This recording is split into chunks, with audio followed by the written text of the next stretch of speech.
twongeye kubaha ikaze abakunzi b'isengesho ribohora official. Imana y'amahoro ibahe umugisha. Tugarutse mu mwanya mwiza w'ijambo ry'Imana. Imana y'amahoro ibahe umugisha. Twagusaba kugira ngo nyuma y'ijambo ry'Imana ubaye uri umushyitsi, ari ubwa mbere ugeze hano ku isengesho ribohora, ntuze kugenda udakoze sabone cyangwa se subscribe kugira ngo utaha utazadushaka ukatura. Imana amahoro ibahe umugisha. Reka dusenge hanyuma tuganire ijambo ry'Imana. Data, mu izina rya Yesu Kristo tuje imbere y'amaso yawe, tuguhaye amashimwe n'icyubahiro. Ni wowe uduha iminsi yo kurama, ni wowe uduha umwuka duhumeka, ni wowe uba utugiriye ubuntu bwo kugira ngo mwami tuvugane n'ubwoko bwawe. Aya masaha rero dusabye umwuka wawe kugira ngo amanukire buri muntu wese uri kutumva hano ku isengesho ribohora official, ahabwe umugisha. Ubuntu bw'Imana bumanukeho, uzibura amatwi y'umwuka abashe kumva, umutima w'ubuhorere kwakira ijambo ryawe, kugira ngo ijambo ryawe rigire aho rimuvana, rigire naho rimugeza. Mu izina rya Yesu Kristo umwana w'Imana nzima, imbaraga zirwanya kumva ijambo ry'Imana zitsindwa, abadayimoni barwanya kwizera ijambo ry'Imana baveho ku buzima bwa buri wese uri hano ku isengesho ribohora official.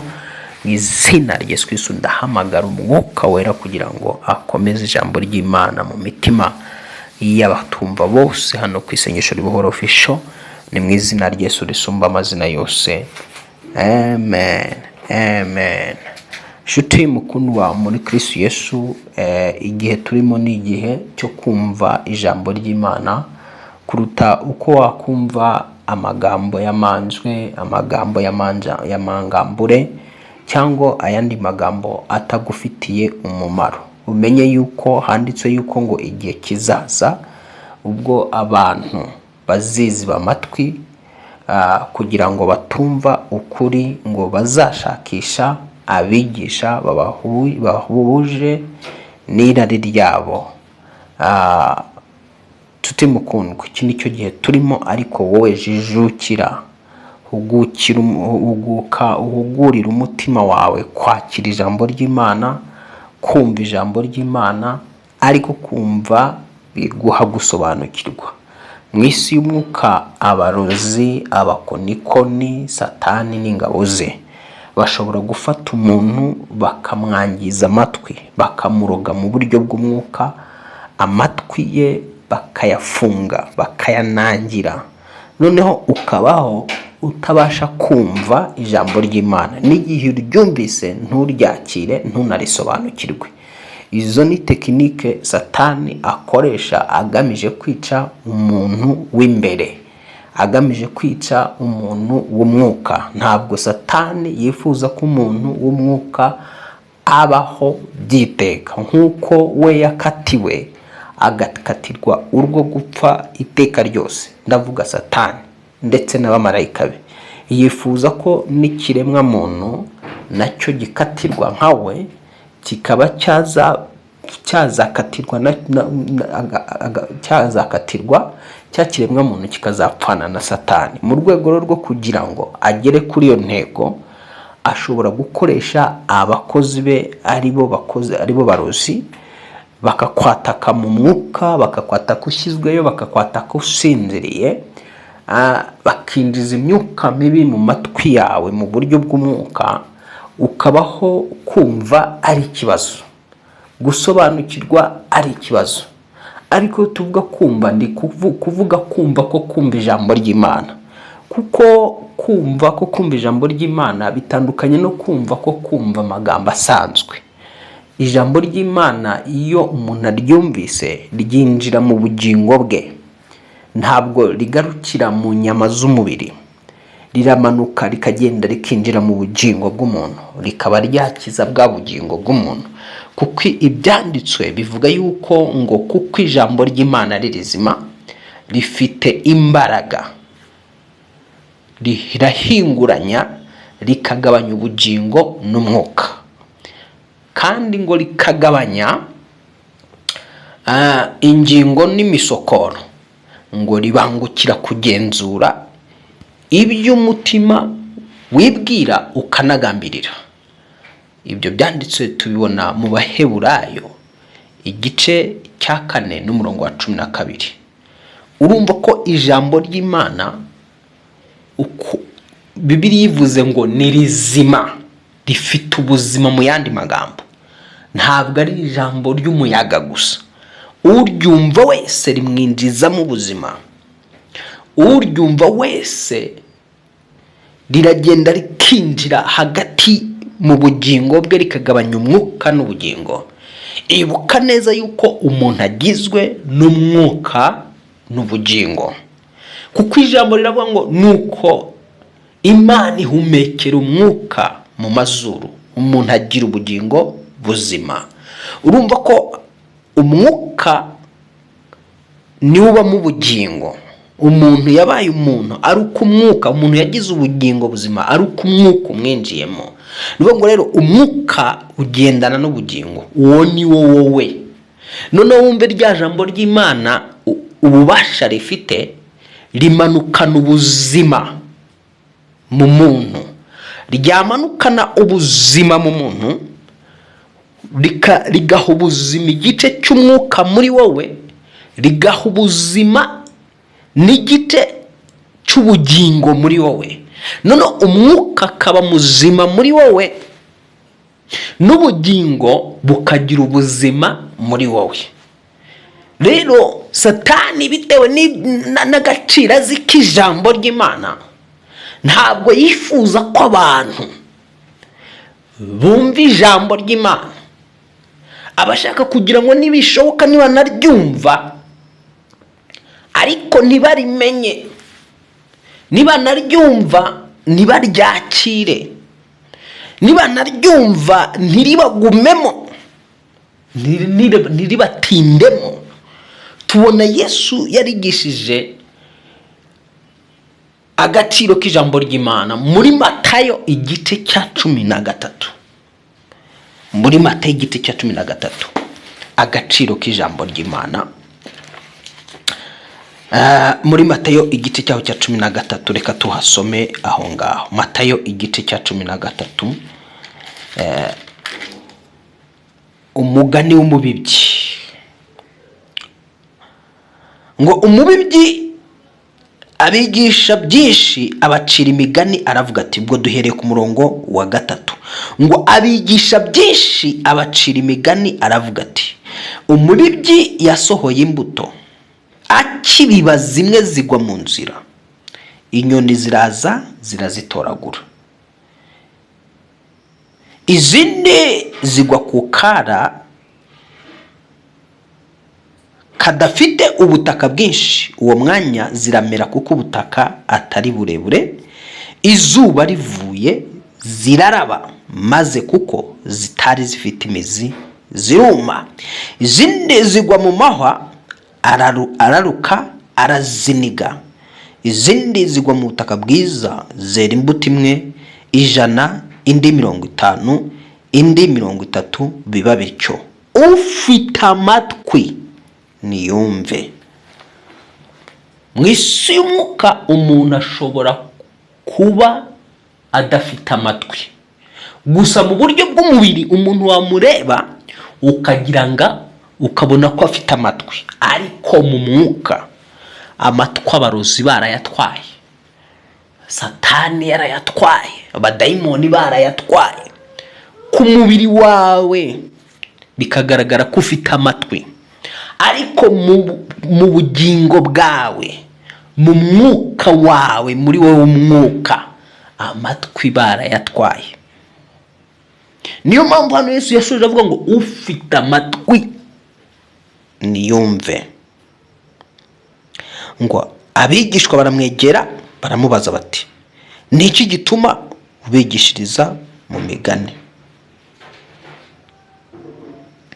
Ariko reka dusimbuke, ariko reka dukomeza. Arabasubiza ati, mwebwe niki gituma ubigishiriza mu migani? Arabasubiza ati, mwebweho mwahawe kumenya ubwiru bw'ubwami bwo mu ijuru, ariko bo ntibabihawe. kumbe abantu batigeze bahabwa kumenya ubwiru bw'ubwami biragoye kugira ngo bumve ijambo ry'Imana. Ijambo ry'Imana ryumvwa n'abantu bahawe amahirwe yo kumva ubwiru bw'ubwami, ariko bamwe abandi ibyo by'ubwiru bw'ubwami amatwi yabo ntashobora kubyumva, ntabwo ashobora no kubisobanukirwa. Uwiteka aguhe amahirwe yo kumenya, yo kumva no gusobanukirwa iby'ubwiru bw'ubwami mu izina rya Yesu. Ngo kuko ufite wese azahabwa kandi akarushirizwaho, ariko udafite wese azakwa n'icyo yari afite. Igituma mbigishiriza mu migani ni iki? Nuko iyo barebye batitegereza. Imana ishaka ko igihe urebye witegereza. Ngo niyo bumvise batumva kandi ntibasobanukirwe. Urumva igituma Imana yabigishirizaga mu migani Yesu Kristo, nuko ngo iyo bareba batitegereza. Niki gituma batitegereza? Nuvuga ngo hari umwuka ubabuza kwitegereza. Niba uri kumyumva, hari umwuka ukubuza kwitegereza. Kubona ni kimwe, ariko kugira ngo usobanukirwe icyo uri kureba, uri kubona, nuko bigusaba kwitegereza. Kwa kwitegereza bikakuviramo kumenya icyo warebaga. Ndagusengera mu izina rya Yesu, igihu cyose kiri ku maso yawe kikuveho noneho ubone kandi unitegereze. Mu isi y'umwuka umuntu ushobora kumubona ukagira ngo mu isi y'umwuka umuntu ashobora kuba adafite amaso, mu mubiri wamureba ukabona ko afite amaso kabisa yafite. Nta buhumyi, nta ndwara, nta bumuga afite bwo kutabona, areba mu buryo bw'umubiri. Ariko mu isi y'umwuka wa muntu ari impumyi atabona, yarahumye kera, areba ariko akananirwa kwitegereza. Ibi rero nibyo Yesu yigishaga, arabwira ngo igituma mbigishiriza mu migani ni iki? Nuko iyo barebye batitegereza, niyo bumvise batumva kandi ntibasobanukirwe. Bya bindi natangiye kukubwira, nkubwira ni amatwi abarozi bashobora kuyatwara. Satani akayatwara yawe, akayatwara agamije kugira ngo utazajya wumva. Niwumva ntunasobanukirwe.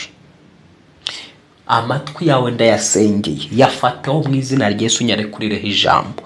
Nsengeye gutwi kwawe kano kanya mu izina rya Yesu. Imbaraga zari zarakuguraniye zikaguha ugutwi kutumva iby'ubwiru bw'ubwami, zikaguha ugutwi kutumva iby'Imana, izo mbaraga zitsindwe. Ngaruje ugutwi kwawe mu izina rya Yesu Kristo wabambwe agapfa akazuka. Acira ugutwi kuzima ko mu mwuka, kumva iby'umwuka, kugasobanukirwa iby'umwuka mu izina rya Yesu. Wizere ko biciyemo. Ngo kandi ibyo Yesaya yahanuye bibasohoyeho, ngo kumva muzumva ariko ntimuzasobanukirwa. Hano mu isi hari abantu bumva, gusobanukirwa bikaba ikibazo. Ubaye ufite icyo kibazo, imbaraga z'Imana n'umwuka wera bimanukire mu matwi yawe mu izina rya Yesu Kristo. Noneho niwumva ujye usobanukirwa ijambo ry'Imana n'iby'Imana ivugana nawe. Ngo kuko imitima y'ubu bwoko, ngo kureba muzareba ariko ntimuzabibona. Kuko umutima w'ubu bwoko ufite ibinure, amatwi yabo akaba ari ibihurihuri. Urumva ko hari ukuntu abadayimoni bazana ibihurihuri bakabishyira ku matwi y'abantu. Hari ukuntu abarozi bazana ibihurihuri bakabishyira ku matwi y'abantu, kugira ngo abantu batumve ijambo ry'Imana, kugira ngo abantu batumve ijambo ry'Imana rikabaha ubuzima, rikabaha kubohoka. Ni ijambo ry'Imana ritanga ubuzima. Twatangiye tukubwira ko ijambo ry'Imana ngo ni rizima, uryumva rero rimuha ubuzima, uritega amatwi rimucengezamo ubuzima, kuko ibyanditswe bivuga ngo kuko ijambo ry'Imana ari rizima, rifite imbaraga, ngo ndetse rigira ubugi buruta ubw'inkota zose, rirahinguranya rikagabanya ubugingo n'umwuka, rishaka kwinjira muri wowe kugira ngo rihe ubugingo wowe, ubugingo bwawe bube buzima, umwuka wawe ube muzima. Satani iyo yataka umuntu yataka ubugingo bwe, akataka n'umwuka. Iyo yagutsinze mu mwuka akagutsinda mu bugingo, umubiri arawudomina. Iyo umurozi yakwatatse mu mwuka akakwataka mu bugingo, akagutsinda mu bugingo, akagutsinda mu mwuka, arakudomina kugira ngo utsinde imbaraga za kirozi, kugira ngo utsinde imyuka mibi y'abadayimoni, kugira ngo utsinde imbaraga z'umwijima. Nuko ubugingo bwawe buba buri mu ijambo ry'Imana, nuko umwuka wawe uri mu ijambo ry'Imana. Igihe umwuka wawe utari mu ijambo ry'Imana, ubugingo bwawe butari mu ijambo ry'Imana, ahubwo ugasanga ubugingo bwawe burimo amagambo yo mu isi, burimo amagambo asanzwe, amagambo y'abantu. Iyo ubugingo bwawe burimo amagambo y'abantu, umwuka wawe urimo amagambo y'abantu, ubugingo bwawe buri mu isi, umwuka wawe urimo ibyo mu isi, mu bugingo nta jambo rikurimo, mu mwuka nta jambo rikurimo, ntabwo ushobora kunesha imyuka y'abadayimoni, ntabwo ushobora kunesha imbaraga z'umwijima, ntabwo ushobora kunesha imyuka y'uburozi. Uburozi bwose bakurekuriraho bwagufata kuko budafite ijambo ry'Imana mu buzima bwawe. Niho rero hano Yesu yavuze ngo amatwi yabo aba arimo ibihurihuri, ngo amaso yabo barayahumiriza, ngo batarebesha amaso, batumvisha amatwi, batamenyesha umutima, bagahindukira ngo mbakize. Yesu ashaka kugukiza, shaka kugukiza urupfu, shaka kugukiza indwara z'abadayimoni, shaka kugukiza ubumuga bwawe, shaka kugukiza imbaraga z'ibyaha, ashaka kugukiza imbaraga z'ubukene, ashaka kugukiza imbaraga z'inyatsi, ashaka kugukiza imbaraga zo kuburirwa, ashaka kugukiza imbaraga z'icyangiro, ashaka kugukiza imbaraga z'imivumo y'abantu, ashaka kugukiza imbaraga z'uruzerero, ashaka kugukiza imbaraga zo gukenyuka, ashaka kugukiza imbaraga z'indwara z'ibyorezo byo muri iyi si ya none, ashaka kugukiza ibishaka kwica ubuzima bwawe, ibishaka gutuma upfa imburagihe. Yesu yiteguye, ashaka kubigukiza, ashaka kugutandukanya n'imyuka y'abadayimoni, ashaka kugukiza gusenya urugo, ashaka kugukiza no gukiza iyo bizinesi yawe akayihembura ikazamuka, ashaka kugukiza mu buzima bwose no mu mibereho isanzwe. Ariko saragukiza yakuvanye he? Kugira ngo agukize rero bigusaba kugira ngo ube ufite amatwi yumva ijambo rye, bigusaba kuba ufite amaso areba yitegereza, bigusaba kuba ufite umutima wakira ijambo ry'Imana. Noneho rero umva nkubwira, atangira kubasobanurira ibya wa mugani atangira ubasobanurira abwira ngo awe atangira babwira ngo ariko amaso yanyu arahirwa. Hari abantu bafite amahirwe cyane, amaso yabo, yani mwebwe bari hano ku isengesho Ribahora Official murahirwa cyane.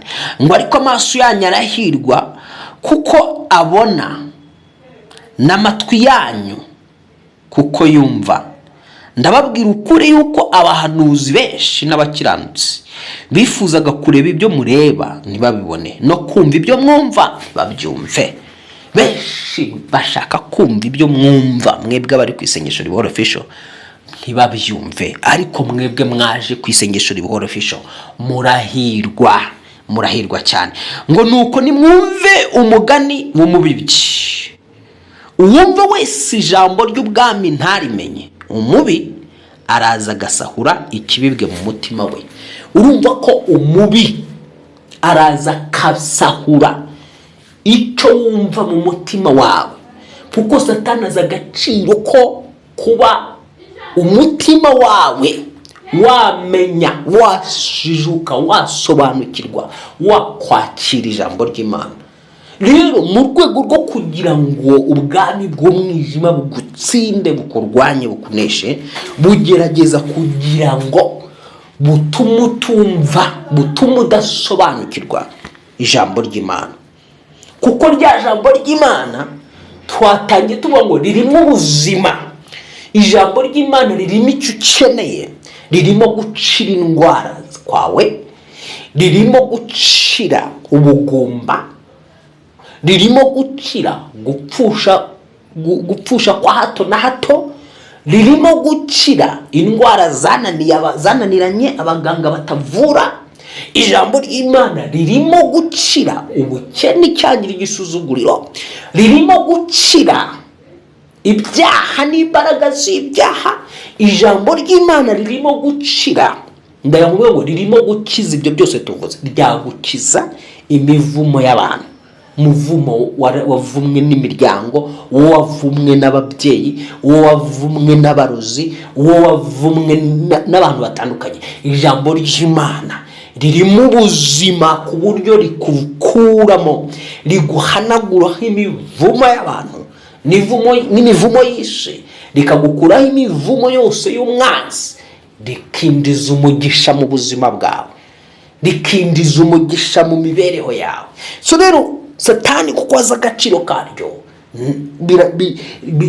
biragoye cyane kugira ngo yemerere bamwe na bamwe kuryumva no kuryakira no kuryizera. Aha rero niho Yesu yagaragaje, arababwira ngo uwumva wese ijambo ry'Imana ntarimenye, umubaraza agasahura ikibibwe mu mutima we. Uwo ni usa n'izabibwe mu nzira, kandi usa n'izabibwe mu kara, uwo niwe wumva ijambo uwo mwanya akaryemera anezerewe, ntagire imizi muri we, maze agakomera umwanya muto. Iyo habayeho amakuba cyangwa kurenganywa azira iryo jambo, uwo mwanya biramugusha. Hari umuntu ushobora kumva ijambo ry'Imana kano kanya, ariko yagera imbere yahura n'ikigeragezo, yahura n'igisitazo, yahura n'ikintu na challenge mu buzima bwe. Rya jambo yumvise agahita yibagirwa. Igihe yaryumvaga yari yishimye, igihe waryumvaga wari unezerewe, ariko nyuma igihe urangije kuryumva wakwigira imbere ho gato, wahura n'ibikubabaza. Ariko ibyo bikubabaje bije bihiga rya jambo kugira ngo rikuvemo, bije guhinyuza rya jambo. Uvuye gusenga uhanuriwe gukira indwara, uhanuriwe gutabarwa, uvuye gusenga uhanuriwe guhindurirwa amateka, wagera mu rugo ugasanga nyirinzara atomye ati mpa amafaranga yanjye, ugahita usitara, ugahita ugwa. Kuko nta wagera mu rugo wabona ugiye kubura, ugahita usitara, ugahita wagera mu rugo akumva wahura n'ikigeragezo. Cya kigeragezo Satani acyoreje kugira ngo kibe rya jambo wari wakiranye ibyishimo, wari wakiranye umunezero. Noneho rero sasa yaguteza ikibazo, agahinda kakwinjira n'akababaro kakwinjira, agahita gusahura rya jambo ryari ryinjiye rije kuguha ubuzima. Ijambo ry'Imana rifite ubuzima, Satani aryiba muri ubwo buryo. Uyu munsi ntakwibe mu izina rya Yesu icyo uri kumva. Dukomeje harasobanura ngo kandi usa n'izabibwe mu mahwa, uwo niwe wumva ijambo ry'Imana, amaganya y'isi n'ibihendo by'ubutunzi bikaniga iryo jambo ntiryere. Amaganya y'isi, munyabibazo akicara aganya amaganya ari menshi, wumvise ijambo ry'Imana ariko amaganya amaganya yo mu mutima wawe, amaganya y'imibereho, amaganya y'ahazaza. Uwo muntu Satani akamwinjiramo akamuteza amaganya, akamushukashuka n'ibihendo bya hano mu isi, agakururwa n'irari ry'ibyo mu isi, ibihendo byo mu isi. Ngo ni ibihendo, ni n'ibihendo nta nubwo ari ibintu bizima, ni ibihendo. Wa muntu rero bya bihendo byo mu isi bimuhenda, bimushukashuka, bya bihendo byo mu isi n'amaganya n'iby'ubutunzi bwo mu isi ngo bikaniga iryo jambo. Nguko tekinike Satani akoresha yica ubugingo bw'abantu, yica ubuzima bw'abantu, yica imibereho y'abantu, yica ahazaza h'abantu. Umva, iyo tuvuga ahazaza hawe, hari ahazaza h'imyaka ikuri imbere, hakaba n'ahazaza na nyuma y'iyo myaka wahawe ugomba kuzamara mu isi. Reka mbisubiremo.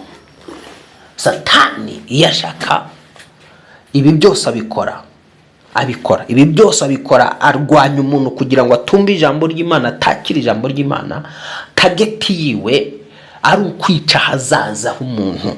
Noneho ahazaza h'umuntu ni habiri. Hari ahazaza h'imyaka iri imbere yawe ugomba kumara mu isi wagenewe n'Imana, ariko hakaba n'ahazaza h'imyaka y'iteka ryose nyuma yo kurangiza imyaka y'ubuzima bwa hano mu isi. Aho hose ubwami bw'umwijima buba bushaka kuhasenya no kuhakuraho, buba bushaka kuhonona no kuhangiza, kuko Satani nta hazaza afite. Igihe cyose yikanga ko igihe asigaranye ari igihe gito. Akoresha mayeri. Menye yuko ni ikiremwa cy'umwuka, intambara urwana ni iy'umwuka, irimo amayeri menshi na tekinike nyinshi za kidayimoni na kirozi, kugira ngo uzivumbure, uzitahure ko zihiga wowe umwuka. Menye yuko uri umwuka w'ubugingo utuye mu mubiri. Umunsi uzacomoka muri uwo mubiri wawe, Satani ashaka kugira ngo umunsi uzawucomokamo ukuwemo, uzajye kubana nawe iteka ryose mu bwami bwe bw'irimbukiro, aho warimbuka ukazashyana nawe by'iteka.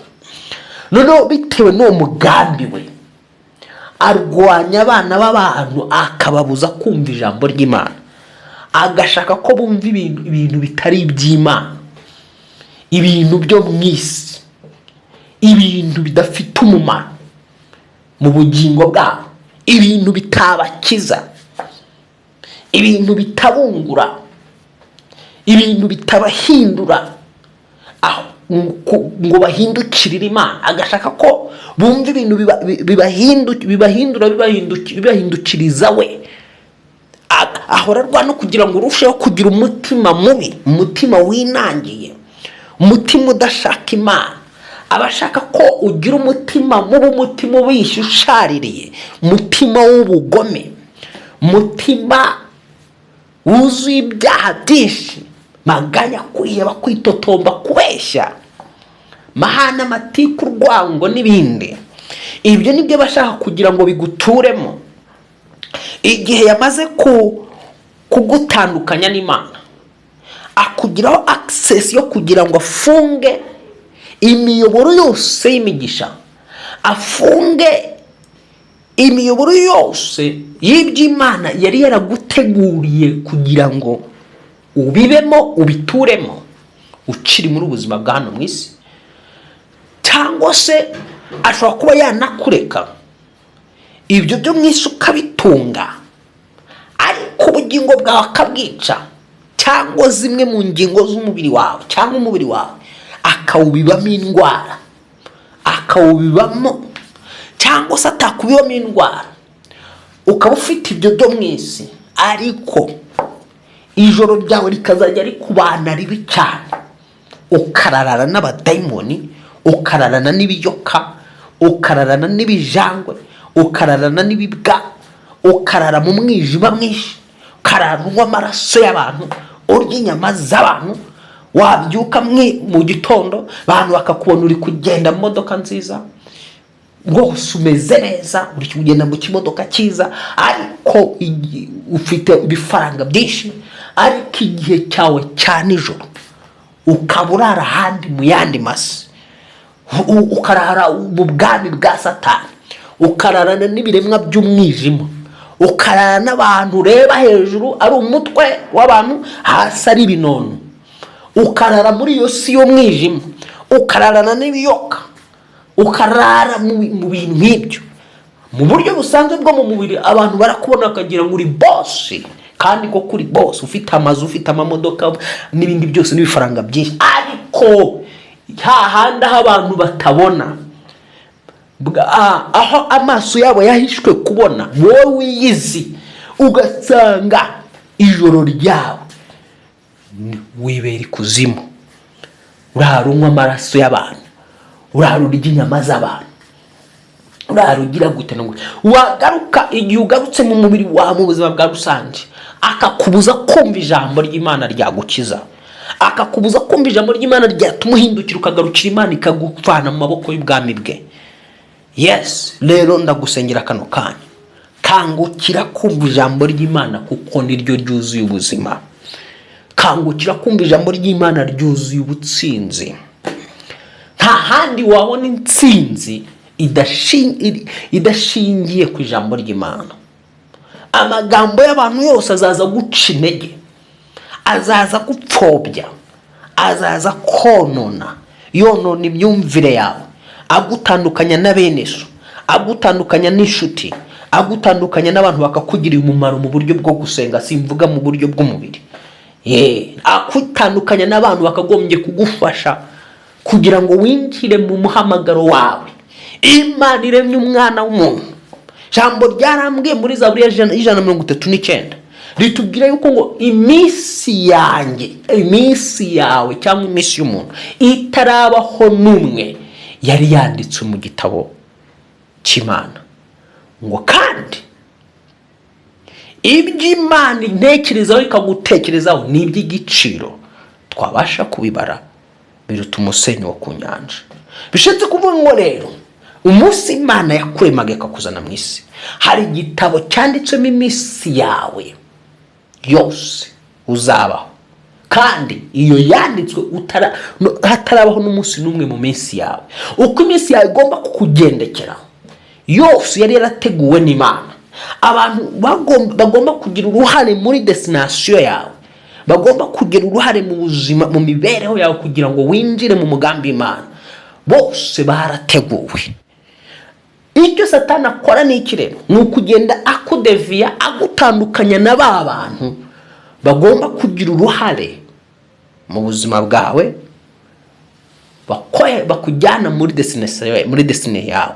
Akaba yakuzanira ahubwo abantu bashobora kukuyobya, bakujyana muri destiny y'irimbukiro rya Satani, cyangwa se bakujyana muri destiny ya Satani. Satani nawe agira ukuntu akreya destiny z'abantu, akazikereya, kicara akavuga ati uyazapfa akenyutse iri mu myaka 4, uyazapfa ari umukene, uyazapfa n'ibyaha, azapfira mu buraya, azapfira mu businzi, azapfira muri ibi n'ibi. Noneho Satani kugira ngo asoze ya destiny yiwe yagambiriye kuri wowe, agenda guconnecta n'abantu bakwanduza iyo mico, bakwanduza izo ngeso, akagenda gutandukanya n'abantu ahubwo batuma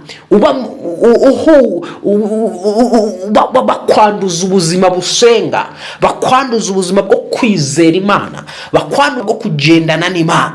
Bakagenda agutandukanya nabo, akagenda guconnecta nabo, afite tekinike nyinshi zatuma akwangisha abantu Imana yateguye mu buzima bwawe bagomba kugira uruhare kugera mu ntsinzi yawe. Imana amahoro iguhumugisha. Icyo rero navugaga cyari cyo ngicyo. Ndagusengera kugira ngo Imana ifungura amatwi yawe. Abarozi bashobora kugutwara neza kukwangiriza amatwi, abakayagira ibihurihuri bagamije kugira ngo utazajya wumva, utazajya unasobanukirwa. Abarozi hamwe na Satani bashobora kugutwara amaso yawe imbere, bagamije kugira ngo amaso yawe imbere atabasha kureba no kwitegereza. Bashobora kuguhindurira umutima, bakakuvanamo umutima muzima, bakaguha umutima upfuye, bakaguha umutima w'umunabi. Waragiraga umutima mwiza ukabagasaba baguteye umunabi. Ndetse no mu bibazo byinshi abana b'abantu bahura nabyo, biba ni Satani ubikereya kugira ngo yonone imitima yabo. Muntu ugasanga agiraga umutima mwiza ariko igihe cyarageze umutima warononekaye, wabaye mubi. Muntu ugasanga ari umuntu ubana ariko kubana byaramunaniye, kubana ntibigishoboka. Gasanga umuntu umutima usigaye ushihagurana, ni umutima ushihagurana, ni umutima w'umunabi. Gasanga umuntu umutima wabaye umunyamahane, ni umunyamatiko, umutima we warangiritse, ni umuntu w'umunyempaka za ngo turwane, agira impaka za ngo turwane no kubyimana n'ibyo atazi n'ibyo adasobanukiwe. Satani yamuteye mu mutima wo kujya impaka no kubyo atazi atanasobanukiwe. Yamutwaye amatwi, ntashobora kumva kwanza ngo ndagusengera mu mbaraga y'amaraso Yesu Kristo, umwuka wera akumanukeho, abohore amatwi yawe. Umwuka wera kumanukeho, abohore amaso yawe, abashe guheza no kubona. Ndagusengera mu izina rya Yesu Kristo, umutima wawe Imana iwuderivure, iwubohore, ikugarurira umutima muzima. Umwanzi yakwibye, uw'abarozi bakwibye, bakawuhindanya bakaza bakaguha umutima mubi. Uyu munsi umutima mwiza ukugarukemo mu izina rya Yesu Kristo. Umutima w'ubumana ukugarukemo mu izina rya Yesu Kristo. Amaso y'ubumana areba akitegereza kugarukemo mu izina rya Yesu Kristo. Amatwi mazima yumva y'ubumana akugarukeho mu izina rya Yesu Kristo. Isura wibwe abarozi bakwibye ikugarukire mu izina rya Yesu. Imana amahoro igumugisha. Shalom shalom. Uwiteka kugirire neza. Ntugende udakoze sabone cyangwa subscribe. Ubuntu bw'Imana bubane nawe. Amen. Amen.